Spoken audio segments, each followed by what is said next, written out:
All right. Let me introduce our instructor. It's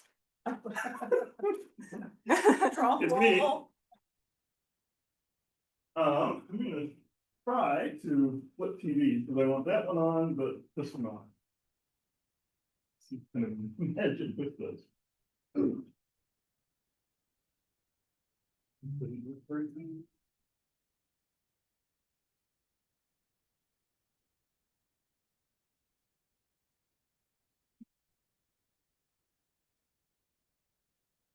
Was it, is your screen blank? Oh, there we go. That one, okay. I have a little handout for you. Sorry, I'm addicted to school teaching. We like it. I did that for 27 years, actually. So whenever I teach a little lesson, you'll kind of get a little physics lesson twisted in there. Do you want to play too? I love it. Sure. Yes. Did you ever take physics in high school? No. No, that one was not for me. That was not for me. My son and my father are physicists. Wow, they've got to be very smart then. Well, Actually, when I walk into a room with physics people, I wonder if Can I that's have one really more? One more? belong there, because they'll look really nerdy and boring, and then I look in the mirror. And I do, I belong. You can pick us out of the lineup pretty fast. Okay. So I have the remote. I won't do that yet. That'll be a surprise. Okay. So, if you went to the ninja training that we had back in August, we had nine steps, 5 daily and 4 weekly that they said are the real key factors to building your business and moving on successfully. Habit number 1 is gratitude. So they have like a little system for daily gratitudes. is that you? That's quite the. It sure is. You're older. Me and Karate Kid Ninja. All right, so those 9 habits, if you didn't go, here's what they are. So I like to put these up so that we can review what they were, because if somebody were to say, hey, what are the 9 ninja habits? I'm like, So I kind of need to see them more often. So number 1 is daily gratitude. Gratitude, because there's different ways we understand it. Number 2 is show up, time block, and focus. Number 3 is write 2 personal notes. Number 4, focus on your hot list. Those are the people who want to buy or sell. They know it, and they want you to help them. And then a couple of weeks ago, we had the lesson already taught by yours truly, focusing on your warm list, people who want to buy or sell, but they don't know it. And so we have to figure out, we know it, they don't know it, we have to warm them up until they know it too. And then we have the weekly habits, so the Ninja 9, 5 dailies and 4 weeklies. And this one, number 6, was taught to the class taught by Go Jen. on one screen, just for Go one back hot second. We're I almost can't done. read this screen if I'm back here. All right, here we go. Anyway, it was Jen Yo, taught on making your calls. So we get to move forward. By the way, these usually, I don't know, is Tana on? Is she recording? She is recording. Okay, You so said you you can, can't hear her, but she's recording. okay, so you can find these on Presidio University. She records them and posts them there. So if you can't get enough of me, you can find me there. Most people can get me. Focus on your customer service calls. That was back on October 8th. Number 7, schedule 2 live real estate reviews weekly. Number 8, schedule 50 live interviews weekly. Those are just conversations. And number 9, update your database weekly. As we go over the next several months, the classes that we teach are filling in all 9 of those. So not necessarily in order, but Jen, Nikki, myself, maybe some guest teachers occasionally are going to be covering all 9 of those in some kind of a version. Okay, so there are only 2 ways. This is a famous quote. I don't know if anybody's heard it. There are only 2 ways to live your life. The word life is behind that little guy right there. There are only two ways to live your life. One is as though nothing is a miracle, and the other is as though everything is a miracle. Those are a couple of blanks on your paper if you're following along. Does anybody know who that quote is attributed to? Who said that? Albert Einstein It is Albert Einstein, is my favorite. which, I mean, I kind of give it away if I'm gonna be a physics guy, I'm gonna throw in Albert Einstein. Albert Einstein. So, isn't that interesting though? We take, when I look outside, I'm like, oh, there's all the mountains, there's the cars, there's that stuff. And I've taken so much of it for granted, but when I start to think about things, and you, like, we're cool. There is such a paradox. Our lives are such an entire complete paradox. If you think of how amazing you are compared to everything else in the plant animal kingdom, all the things that you can do, you can imagine, you can dream, you can create art, you can think, you can just all of the amazing things that you can do just with your mind and with your body. But in the great big scheme of things, we're just a little tiny planet, doesn't feel little to us. We're just a little tiny planet in a little solar system among 1 trillion other stars and 1 trillion galaxies.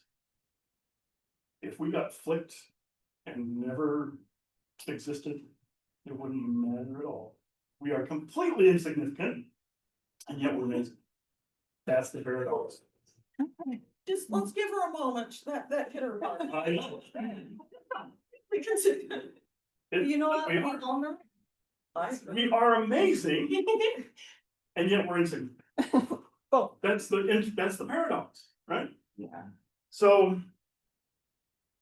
can you, as amazing as we are, can you make your heart beat? No, you don't get to be in charge of that. Now you can live with certain ideals of how you eat and exercise and take care of yourself to keep your heart beating for longer, but you can't control whether your heart is beating or not. You can do little breathing exercises and maybe slow it down or speed it up, but it just does it. It pumps the blood. You're nervous that you don't get to be in charge of that. All of the things you're in control of, it just runs on its own. How your eyes work. You're like, oh, I need to focus in on that. And you're like the old $6 million man. That's probably way too old for something. When he zoom in with his bionic eyes, right? Our eyes just do it automatically, quickly. And now we're creating mechanical things that do it kind of similar. Humans been doing it for a very long time. We're amazing. But all of those things, we can either take for granted and go, well, that's just the way it is, or we can go, how does grass grow? It starts off in the dirt, and then each blade grows is a miracle. And there's a whole bunch of it. Every plant, every animal. So you have to decide if you take the perspective, is everything a miracle or is nothing a miracle? If you feel that everything is a miracle, gratitude comes a little bit easier. So, yes, that was by Albert Einstein. Okay, so now you probably noticed my key box on the screen. How do you convert, Clark, the people that think nothing is enough? Yeah, they have to convert themselves by seeing or feeling a miracle for themselves. You can relay stories, you can relay your opinion.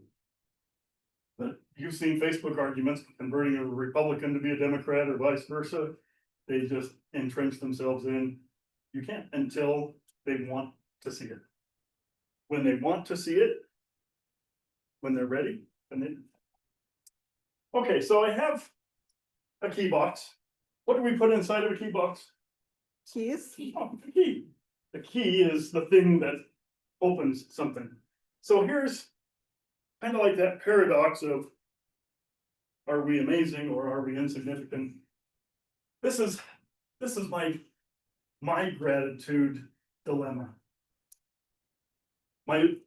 And in science, what do you call a thing that's hanging and it swings back and forth? Pendulum? A pendulum.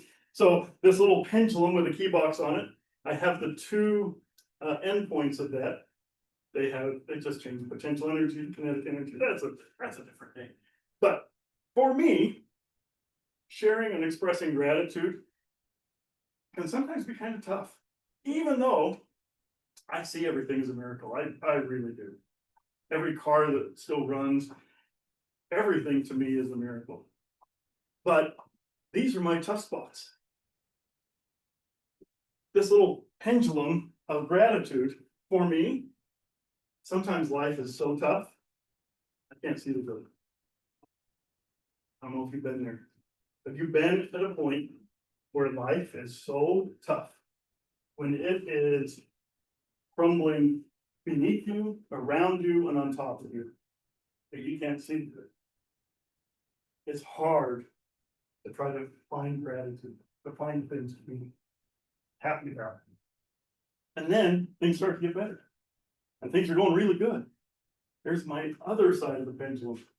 Things are going great. And I forget to show gratitude because I just take it for granted because everything's so good. So where's the middle? Can things be great and not take them for granted? So I'm swinging back and forth like that. Sometimes it's not swinging. Sometimes it feels like it gets stuck over here for a while. When it's stuck, well, how do you get it unstuck? Because you can't even see the good things. Because here's the thing, this little class on gratitude, the ninja version, is, express gratitude. They didn't dive into how hard that can be. You probably had times in your life when that's hard. We all do. That's what life is. Life is a pendulum of back and forth. That's what I want from you, though. I want to know, how do you find some good when it's that hard? Just any advice you can share with me?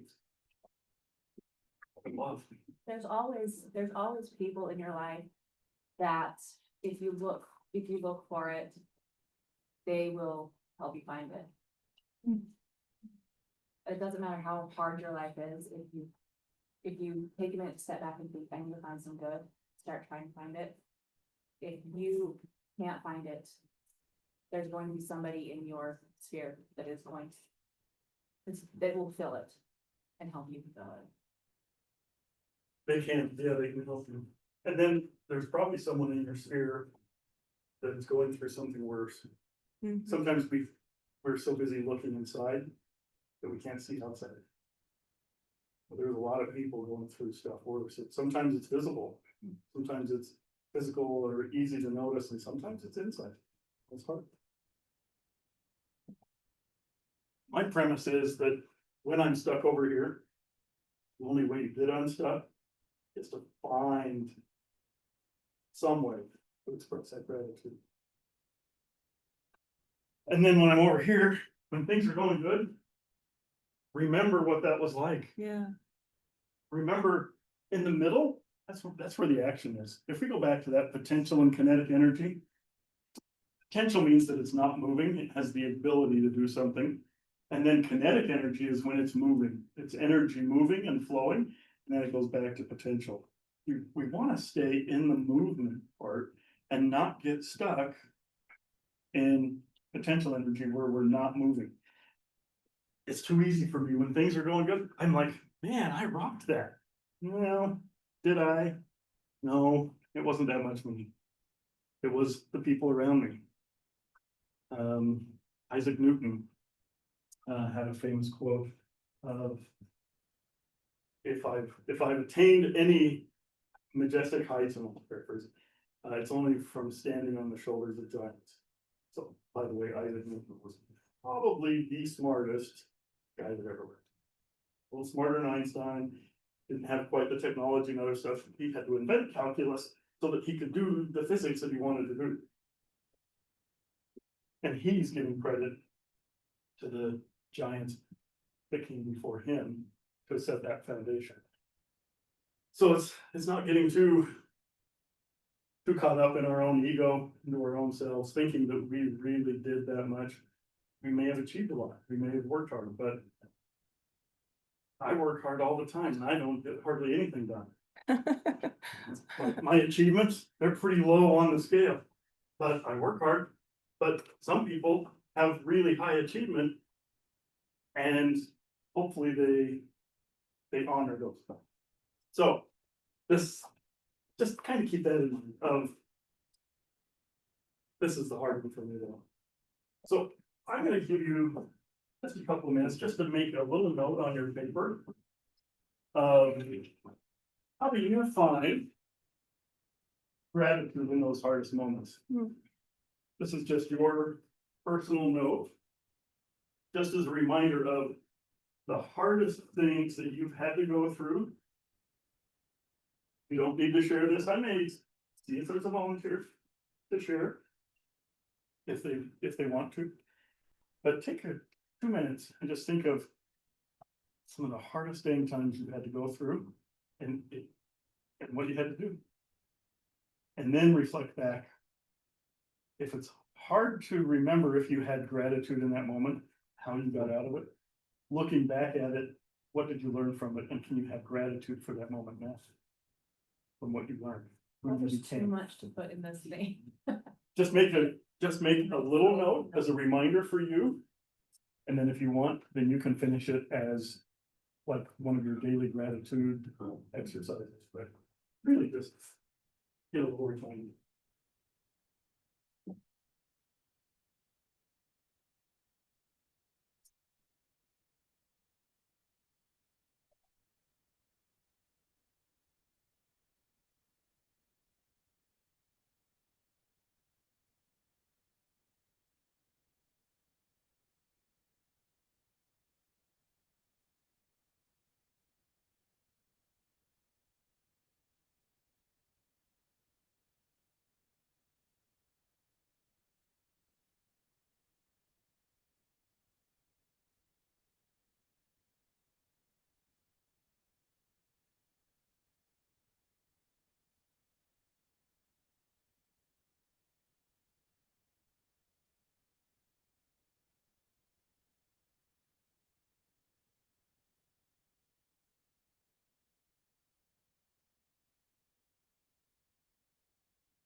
So hopefully you've sparked a memory for you that you can finish a little later, or at least contemplate, even if you don't write it down, think about it.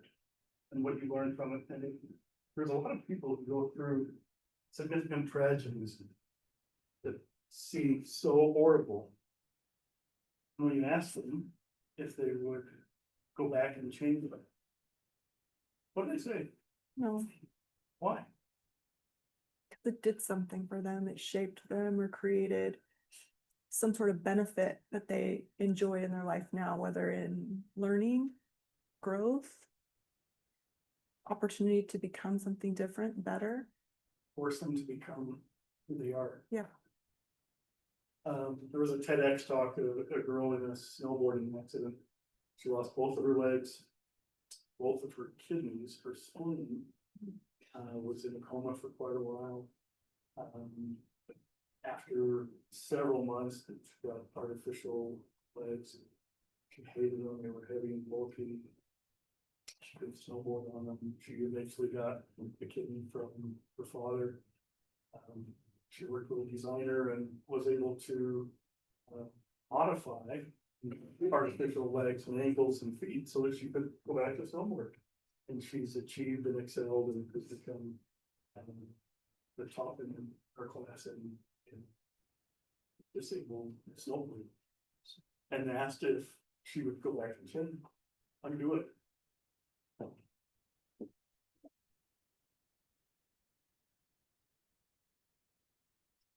We asked for patience. What do we get? Patience? No. Don't ever ask for it. Why? What do we get? You get trials. You get things that give you the opportunity. Yeah, to be patient. I keep asking for success. Guess what you get? Hard work. Failure to become the person ready to achieve success. You don't just get success, you have to become the person ready for it. And when coming of success, it's failure.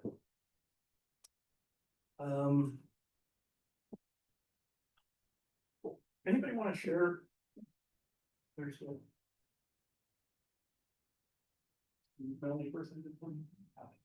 They did experimental surgery on a loved one. And all of the doctors, the 5 doctors and surgeons at 5 different hospitals were saying, we're just gonna guess and do our best. And whatever happens, happens. And I decided I had to take charge. I wasn't in control of anyone or anything, but I had to take charge. And I walk into the hospitals and I would say, good morning, Dr. Zier, that's my maiden name, as if I had an emeritus medical degree. And I would convince myself that I knew how to handle a situation. And like Nikki said, I liked the person I became because of the situation. Because I didn't know I had it in me. And it's hard when you're going through it, but on the other side, we see it. Lori. So, my ex-husband suffered with a lot of mental health issues, and he was going through a pretty radical manic episode. He had stopped paying the mortgage, cleaned up bank accounts, and I didn't realize it. And then, I was working, and he brought a cousin over to help me give him his paycheck so he can go do something, and realize what was up.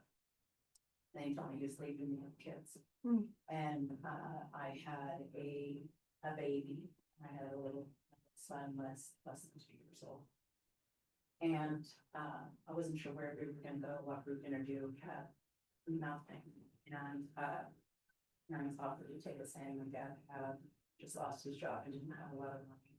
I went and got on wake and my ex-husband stole it out of the car. It was a really painful, hard time with these babies and struggling financially. And I remember just thinking, I don't even know how to get through this. Like, how do I care for my kids? What do I do? How's this gonna be okay? And it was Christmas time when this all happened. And somebody just happened when I read diapers. Showed up, I left a package on my doorstep. And told anybody. Diapers, wipes, formula, Christmas presents for my children, Christmas presents for me. And then I had somebody else who just happened to need help at a little Christmas tree farm right there. They did a job with it. And my parents and the support that they gave my children to this day. My kids are so close with them. And so even though it was like the hardest time of my entire life where I just thought, I don't know how to get through this and I don't know what I'm gonna do. These blessings from God showed up with, I didn't say anything. I don't know how people live with these things and everything that I needed in that time happened to show up in the moment that I needed things. So it was difficult, but looking back, I just felt like pushing too important. It's awesome. Thanks for sharing that, Lori. yeah. Love that. So. The other side of the pendulum, do you experience and express gratitude in the best times here? Or do you take it for granted? Is everything a miracle when life is tough? And then nothing's a miracle when life's going good. And you're sitting on that end. It's an end of it. And then, analyze for yourself. Here's a famous quote. I'll throw a little, fill in the blank on your paper. Comparison is the blank of blank. Sound familiar to anybody? Yeah. Say it louder. The thief of joy. Comparison is the thief of joy. The thief of joy. What does that mean? Can you explain that better? Because it seems a little vague. If you're constantly comparing yourself to someone else, you are always wanting to be what they are, to have what they are. And you aren't seeing what you actually have. So it might make you feel miserable, thinking, well, I don't have that, how can they have it, and I don't. Yeah, I was watching a talk, and the guy who grew up on a farm, so with his brothers, he's like 5 or 6 years old, and they love the farm, and the roof leaked on their house, and they have to get up early and take care of the animals and work in the fields, and they were fantastically happy. It was a fabulous, happy life. And then he went to school and realized all these other kids have all these nicer things, and they show up in these really nice cars, and they do all these other things. And then he started to feel unhappy. He was completely thrilled with his life until he started to compare with what other people had and what he didn't have. And Clark, we usually compare our worst to their best, which is an unfair comparison. And we compare to the wrong people, right? What if we compared to another group? Instead of the people who have everything we want, what if we compare ourselves to those who have way less than we have? Or our younger selves. Then we can start reflecting on that gratitude. So from the Ninja workshop and the book and the workbook, ninjas practice a morning routine every day to set their thoughts, their emotions, and their intentions. So the first one is gratitude. You cannot bring anything new to your life until you're grateful for what you have now. Dr. Michael Bedford. Again, it depends kind of on where you have to be grateful for what you have. Did you wake up? Yeah. You did today. Tomorrow isn't guaranteed. But you're here today, and that's good enough. Some positive reading. Read something positive to start your day, even if it's only a few pages, even if it's only a few minutes. Just something positive. Don't get sucked into the news and all the negative things that go on. Just something for you before you start tuning into everything else. And then number 3, affirmations and then visualizations. Projecting what your goals are, what you want to be, what you want to achieve, how you want to do that. Focus on those goals as if you've already accomplished them. And here's the weird thing. It's not, I don't know what's weird. It will feel weird if you do it. Say them out loud. At the ninja thing that we went to, they compared negative thoughts to positive thoughts. Negative thoughts are 7 times more powerful than positive thoughts. If you say them out loud, they're magnified again by a multiple of 10. So if you say something negative about yourself one time, oh man, I'm so stupid. That's 70 times more powerful than one positive thought of, I did pretty good at that. So reverse that script. Say these positive things out loud and give them, they're already behind. Negative things are already 7 times stronger. But if you say positive things out loud, that's a 10 times versus the 7. So you'll come out ahead. But focus on that.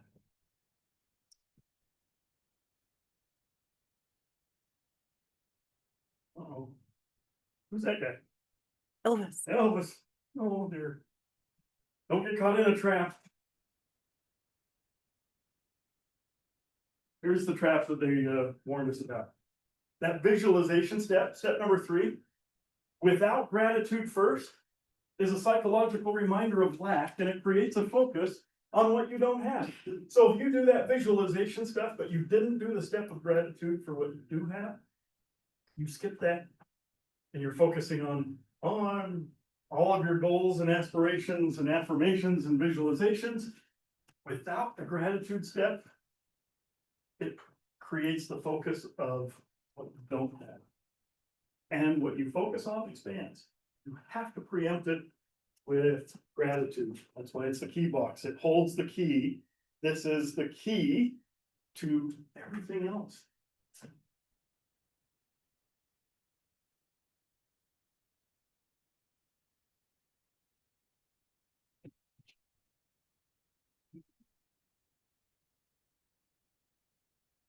They hit a stuff on the one or something.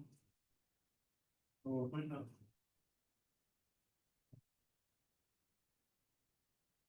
Oh, third screen.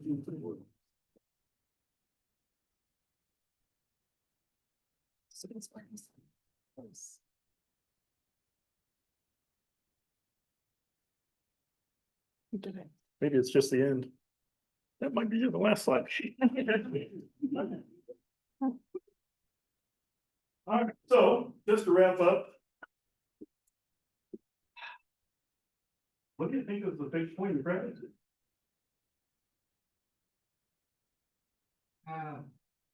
I just noticed in life and for different people, I mean, you're not grateful for what you have, and if you get a bunch of more, you're still not gonna be grateful, and those people that aren't grateful are very happy.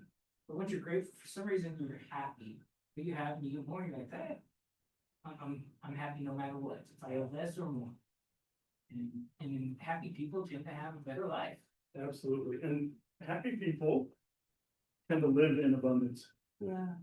And angry and sad and mad and whatever people, they don't. They live in lack. Nobody wants to be around them. And happy people attract other people. They attract happy people. And then they work together. And the beauty of gratitude, here's what I found. If I'm living over here, the beauty of gratitude is it doesn't matter. It doesn't matter if this is tough. It's tough, but it doesn't matter. You choose to be happy. Express love. Thanks. And appreciate it. So, thank you. Bye bye, Craig.